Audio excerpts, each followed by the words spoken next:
तो हेलो बच्चों, जैसे कि आप देख रहे हैं कि हम कंटिन्यू यहाँ पर हाफ ईयरली का जो पेपर है वो कर रहे हैं। अब अपने पास नेक्स्ट सेक्शन है ये हाफ ईयरली का पेपर राजस्थान बोर्ड का 2024-2025 का, यानी पिछले साल का, क्योंकि हाफ ईयरली नज़दीक है।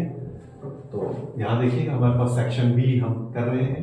जो शुरू के सेक्शन थे वो कंप्लीट हो चुके हैं। सवाल दे रखा है, एक समांतर प्लेट संधारित्र के प्रत्येक चालक प्लेट का क्षेत्रफल है, उनके बीच की पृथक्करण दूरी डी है, तो इसकी धारिता का सूत्र व्युत्पन्न कीजिए। प्लेटों के मध्य पूर्णतः निर्वात है। If the area of each conducting plate of parallel plate capacitor is A and the separation distance between them is D, then derive its capacitance formula. This there is complete vacuum between the plates. So very simple question. अगर आप chapter second में देखेंगे तो जो पहली derivation आपके पास आती है वो पैरेलल प्लेट कैपेसिटर वाली, यानी कि समांतर संधारित्र वाली, वो यहाँ पर उसको एयर कैपेसिटर के नाम से भी जानते हैं, वायु संधारित्र के नाम से भी जानते हैं। और इसमें एक और डेरिवेशन आती है, इसमें प्लेटों के बीच में हम पराविद्युत पट्टिका यानी कि डाइलेक्ट्रिक स्लैब रखते हैं। वो वाली नहीं है, इसमें कुछ भी नहीं बीच में, वो यहाँ पर दिया गया। तो यहाँ देखिएगा बीच में एयर है यानी कि वायु, ये प्लस है ये माइनस है, इनके बीच का गैप डी है, और जो प्लेटों का क्षेत्रफल है वो ए है हमारे पास। मैं बहुत आसान तरीके से आपको समझाने की कोशिश करूंगा। पे अटेंशन, सी नॉट से आप लिख सकते हैं, सी भी लिख सकते हैं, या अलग से मेंशन करने के लिए हम सी नॉट लिख देते हैं कि नॉट जो है वो इस बात को शो करता है कि प्लेटों के बीच में कोई अपने पास माध्यम नहीं, कोई मीडियम नहीं है, ठीक है, सिर्फ एयर है। तो क्यू को क्यू रहना दो जी, तो टच ही मत करो, पी की जगह लिख दो ई, क्योंकि जो अपने पास क्वेश्चन है ये 1/4 का है, तो खाली डेरिवेशन करनी है आपको। ई की जगह लिखूंगा मैं sigma upon epsilon not, D को डी रहने दूंगा, लिखते चलिएगा। और जो सिग्मा है, सिग्मा को लिख सकते हैं हम क्यू बाई ए, ठीक है, क्यू से क्यू कैंसिल, और एप्सिलॉन नॉट को ऊपर ले जाइए आप, तो अपने पास हो गया epsilon not a upon D. ये देखिए डेरिवेशन ही खत्म हो गई, कितनी कोई। अब आप कहेंगे सर ये इसमें तो डायग्राम बनाना है क्या, इतना थ्योरी वोरी लिखनी, कुछ भी नहीं लिखना आपको लिखना है सी नॉट बराबर क्यू बाई वी बराबर डी होता है, ई की जगह सिग्मा पर एप्सिलॉन नॉट, सिग्मा की जगह क्यू बाई ई, ठीक है, और बस क्यू से क्यू कैंसिल कर दें, आसान हो, ठीक है। तो कोई परेशानी वाली बात नहीं, और भी इसको शॉर्ट कर सके तो कर सकते हैं, ज्यादा मत कीजिए वरना नंबर कट। अगला जो सवाल है वो राजस्थान बोर्ड में कई बार आता है, कई बार, ठीक है, तो उसको बहुत ध्यान से आपको समझना। तो चलिए देखिए, ये जो हमारे पास सवाल है जो अभी हम पेपर सॉल्व कर रहे थे, सेम सवाल राजस्थान बोर्ड की जो एनसीईआरटी की बुक है, जो एनसीईआरटी बुक है आपकी, उसका थर्ड चैप्टर है, थर्ड चैप्टर करंट इलेक्ट्रिसिटी, यानी कि धारा वैद्युतिकी, विद्युत धारा इलेक्ट्रिक करंट के नाम से भी उसको जाना जाता है। उसमें एग्जाम्पल दे रखा है, बिल्कुल डिट्टो उठा के दे दिए, हिंदी मीडियम चाहे इंग्लिश मीडियम। तो इस तरीके से आपको एक डायग्राम बनाना है, ठीक है, क्यूबिक का नेटवर्क, डायग्राम बनाना जरूरी, डायग्राम नहीं बनाएंगे तो आपको नंबर नहीं मिलेंगे, ठीक है। अब यहाँ पर देखिएगा 3I करंट बिल्कुल जैसे दे रखा है, बिल्कुल ऐसे आएगा तो ये सवाल आएगा, इसके अलावा कुछ भी नहीं आएगा। तो 3I करंट यहाँ से एंटर हो रहा है और फिर ये इक्वल में बढ़ रहा है, ठीक है, क्योंकि सारे जो रेजिस्टेंस है उसमें 1 ओम के, सारे जो प्रतिरोध है वो 1 ही ओम के। तो अब यहाँ पर देखिए, हम यहाँ पर लूप ले रहे हैं, केवीएल का इस्तेमाल करेंगे, किरचॉफ वोल्ट का नियम, और लूप लेंगे हम A B C C dash E A B C C dash E A, ये हमने ले लिया, ठीक है। तो सबसे पहले हम चलेंगे ए से बी हम जाएंगे तो हमें करंट दे रखा है आई, और रेजिस्टेंस है अपने पास 1, तो रेजिस्टेंस इनटू करंट, ये वोल्टेज हो गई, यहाँ से वोल्टेज निकालनी है।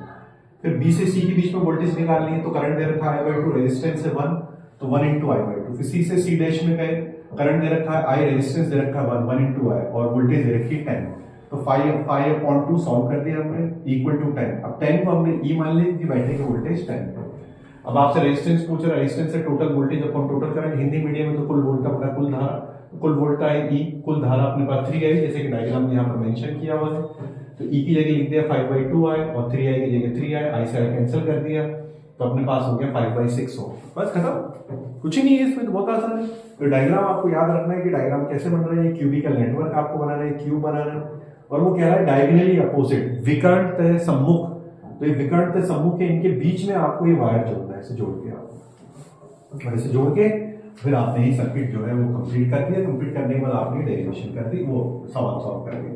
अगर आपसे वो करंट भी पूछ रहा है, वैसे अभी तो नहीं पूछ रहा है इस सवाल में तो, लेकिन अगर पूछे तो total current equal total voltage upon total resistance, कुल धारा बराबर कुल वोल्ट अपॉन कुल प्रतिरोध, कुल धारा है 3I, voltage E, R E की जगह 10 लिख देगा, R की जगह 5/6 ऊपर ले गए, ठीक है। 3 से हमने 6 काट दिया 2 टाइम्स, तो 2 इंटू 2 4, ठीक है, और 5 से 10 कटेंगे तो 2 आ गया, 2 इंटू 4 आ गया, आई इक्वल टू 4 एम्पियर। आधा करंट निकालना है 2 एम्पियर, टोटल करंट निकालना है 3 इंटू 4, आई की जगह 4 लिख दिया, 12 एम्पियर, बस खत्म। तो इसको सॉल्व कीजिएगा अपने अपने आप से, जरूर कीजिएगा, तो क्या पता ये हाफ ईयरली में सवाल आपको देखने के लिए मिल जाए। ठीक है, तो बी केयरफुल। अब अपने पास नेक्स्ट जो क्वेश्चन है बच्चों वो है क्वेश्चन नंबर 6। किसी बाह्य चुंबकीय क्षेत्र में स्थित प्रति चुंबकीय पदार्थ अन्य चुंबकीय पदार्थ के लिए चुंबकीय क्षेत्र रेखाएं खींचिए, ड्रॉ मैग्नेटिक फील्ड लाइंस में diamagnetic paramagnetic substance place in external magnetic field. बहुत आसान है, किताब में दे रखे हैं तीनों डायग्राम, मैं आपको समझा देता हूं। अगर हमारे पास डायमैग्नेटिक है यानी कि प्रति चुंबकीय, तो कुछ मैग्नेटिक फील्ड लाइंस बाहर से दिखा दो और एक अंदर से दिखा दो। अगर पैरामैग्नेटिक है तो क्या हो, ज्यादा अंदर से दिखा दो और बाहर से कम दिखा दो, ये पैरामैग्नेटिक होगी। ठीक है, यानी कि अनुचुंबकीय। अब मान लो फेरोमैग्नेटिक होता, एग्जांपल के तौर पर फेरोमैग्नेटिक होता, तो फिर बहुत सारी फील्ड लाइंस आप अंदर से दिखाते और कोई भी फील्ड लाइंस आप बाहर से नहीं दिखाएंगे अगर फेरोमैग्नेटिक। लेकिन एक बात याद रखिएगा, अगर डायमैग्नेटिक मटेरियल सुपर कंडक्टर बन जाता है, अगर प्रतिचुंबकीय पदार्थ क्या बन जाता है, अतिचालक बन जाता है। अब एक भी फील्ड लाइन अंदर से नहीं गुजरेगी, ये ध्यान रखना है आपको। सारी फील्ड लाइंस बाहर से ही गुजरेंगी, अंदर से नहीं गुजरेंगी। ये है डायमैग्नेटिक। ये भी डायमैग्नेटिक है, लेकिन कब, जब ये सुपर कंडक्टर बन गया। सुपर कंडक्टर जब बन जाता है, इसे मैग्नेटिक फील्ड में रखेंगे तो माइसनर इफेक्ट, माइसनर प्रभाव आपको पढ़ने के लिए मिलेगा। एक भी मैग्नेटिक फील्ड लाइन नहीं गुजरेगी, नहीं गुजरेगी, नहीं। हाँ, अगर डायमैग्नेटिक है, हमने उसको ठंडा नहीं किया है, सुपर कंडक्टर हमने नहीं बनाया है, तो फिर एक तो गुजारेगा, ये पैरा है। ठीक है, तो पैरामैग्नेटिक में 2 गुजार दो, बाकी 2 छोड़ दो। और फेरो में एक भी मैग्नेटिक फील्ड लाइन अगर आपने बाहर दिखा दी, 0 दे देगा। फेरो में तो सारे अंदर से जाना, लेकिन इसमें फेरो नहीं दे रखा, मैंने एक्स्ट्रा बढ़ा दिया। ठीक है, अगला आपसे क्या कह रहा है सवाल में, कमला एक स्टेशनरी बाइसाइकिल है, उसको चला रही है, 100 टन है। ये भी आपके क्वेश्चन चैप्टर 6 जो है, चैप्टर 6 का आखिरी एग्जांपल है, उसमें आपको देखने के लिए मिल जाएगा। जो दे रखा है मैं आपको लिख के बता देता हूँ क्या दे रखा है। तो बेटा आपको फेरों की संख्या दे रखी है, कैपिटल एन, एरिया आपको दे रखा है। ठीक है, और आपको मैग्नेटिक फील्ड दे रखा है बी।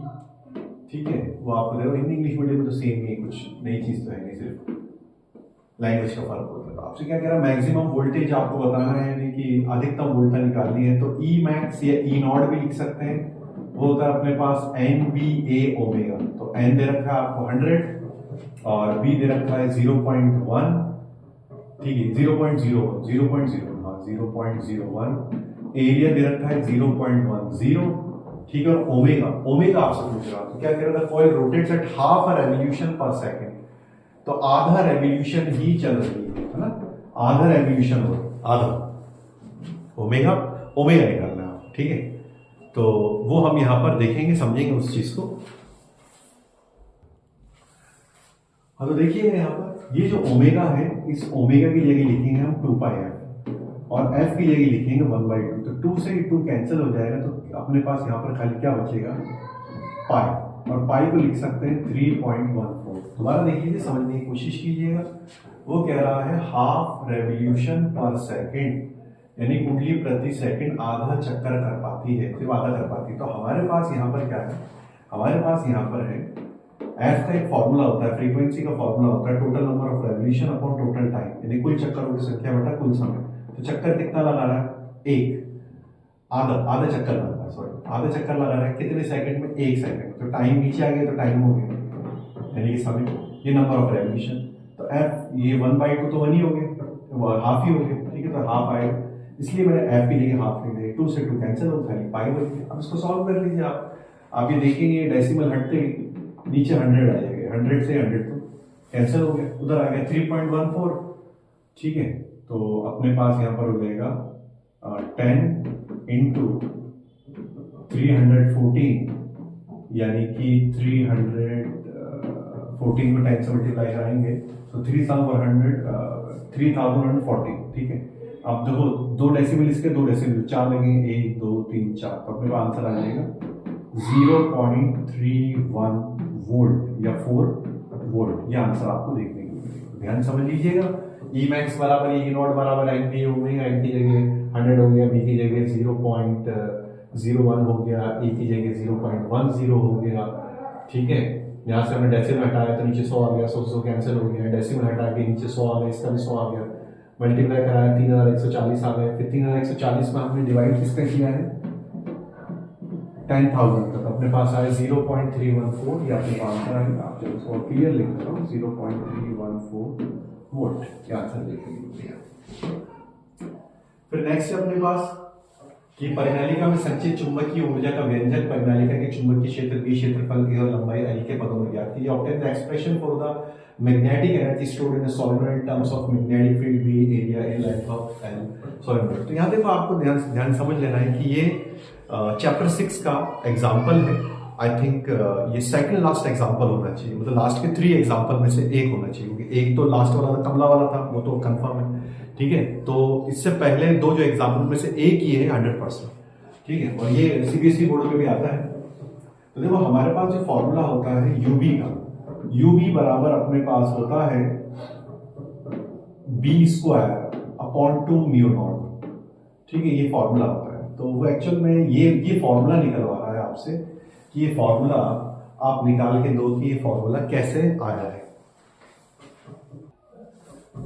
तो हम वो फॉर्मूला कैसे निकालेंगे, हम वो फॉर्मूला निकालेंगे यूबी बराबर half L I not square से, इससे हम फॉर्मूला निकालेंगे। ठीक है, एल का अपने पास फॉर्मूला होता है mu naught N square A by L, ये अपने पास फॉर्मूला होता है। ठीक है, और सोलेनॉइड ही इंडक्टर होता है, परिनालिका ही प्रेरक कुंडी होती, तो फॉर्मूला है बी बराबर म्यू नॉट एन आई। तो ये जो एन है इस एन की जगह लिख सकता हूँ एन बाई एल इंटू आई। ठीक है, तो अपने पास फॉर्मूला हो जाएगा आई नॉट कर दें आप, डजंट मैटर। तो I naught is equal to B into L upon mu naught N. ये फॉर्मूला आपको देखने के लिए मिलेगा।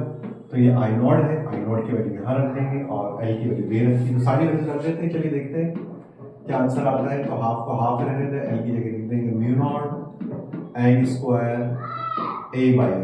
ठीक है, अब आई नॉट की जगह रखूँ तो सबका स्क्वायर हो जाएगा, तो B square L square upon mu naught का स्क्वायर अपॉन कैपिटल एन का स्क्वायर। कैपिटल एन के स्क्वायर से कैपिटल एन स्क्वायर कट गया और एल स्क्वायर से एल कट गया।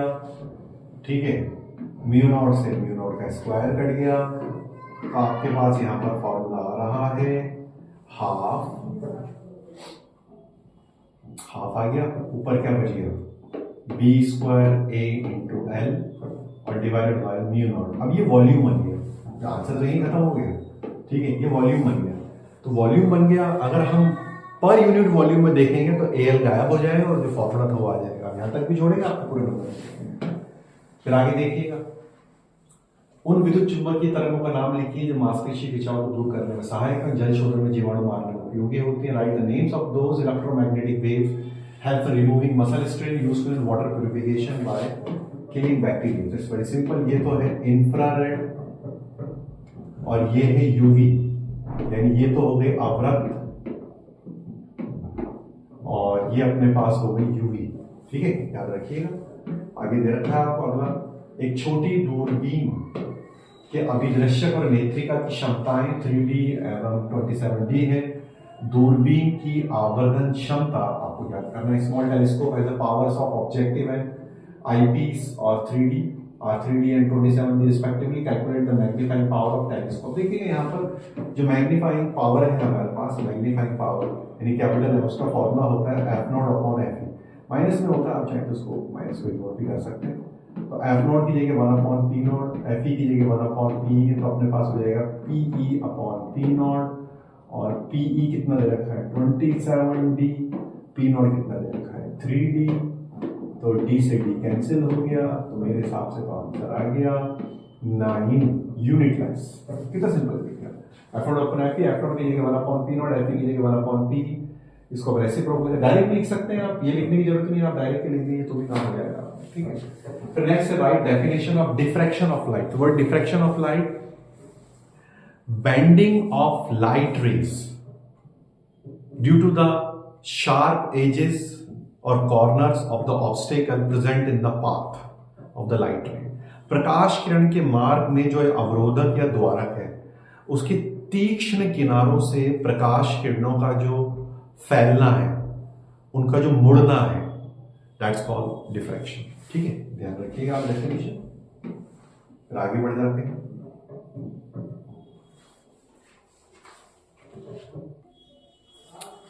हाँ भाई बच्चे, तो देखिएगा अपने पास जो नेक्स्ट क्वेश्चन है क्या कह रहा है, आयामों का अनुपात दे रखा है, तो ये जो एम्पलीट्यूड से उनका रेशियो दे रखा है, वो ध्यान से देखिएगा, वो आसान सा सवाल है। वैसे रेशियो दे रखा है तो मैं इसको ऐसे लिख दूंगा, A1/A2 is equal to 4/3 given है आपको। फॉर्मूला क्या होता है, I max upon I minimum is equal to A1 plus A2 का whole square upon A1 minus A2 का होल स्क्वायर। ठीक है, अब आप क्या करेंगे, ऊपर से A2 कॉमन लेंगे, तो ऊपर से A2 कॉमन लेंगे, नीचे से A2 कॉमन लेंगे, स्क्वायर बन के बाहर आएगा।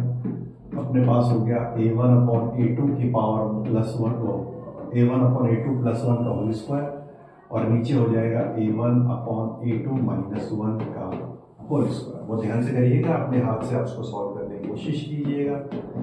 I max upon I minimum. ठीक है, अब A1 अपॉन A2 कितना दे रखा है आपको, A1 अपॉन A2 आपको दे रखा है 4/3, तो 4/3 प्लस 1 का होल स्क्वायर और 4/3 माइनस 1 का होल स्क्वायर। तो ये अपने पास हो गया, एलसीएम लेंगे तो ऊपर हो जाएगा 7/3 का होल स्क्वायर, नीचे हो जाएगा अपने पास 1/3 का होल स्क्वायर। स्क्वायर सेम आ रहा है तो स्क्वायर से मतलब स्क्वायर सेम है तो पावर सेम है, तो कोई एक ही ब्रैकेट में डाल दीजिए, तो अपने पास हो जाएगा 49/1, यानी 49 अपने पास कुल मिलाकर आंसर हो जाएगा। 3 तो कैंसिल हो जाएगा, 7 का स्क्वायर 49, तो what is the ratio of I max upon I minimum, 49/1, यानी कि 49:1। ये ध्यान रखिएगा इसका। नेक्स्ट, प्लेटिनम और पोटेशियम के कार्यफलन दे रखे हैं आपको, 7.50 electron volt, 2.50 electron. Potassium platinum की वैल्यू आपको अनुपात याद कीजिए।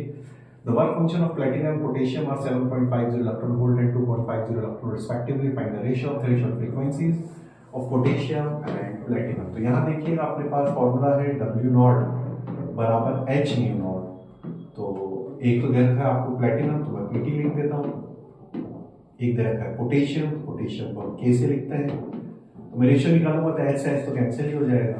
ठीक है, तो अब ये कह रहा है ये तो प्लेटिनम की है और ये अपने पास पोटेशियम की है।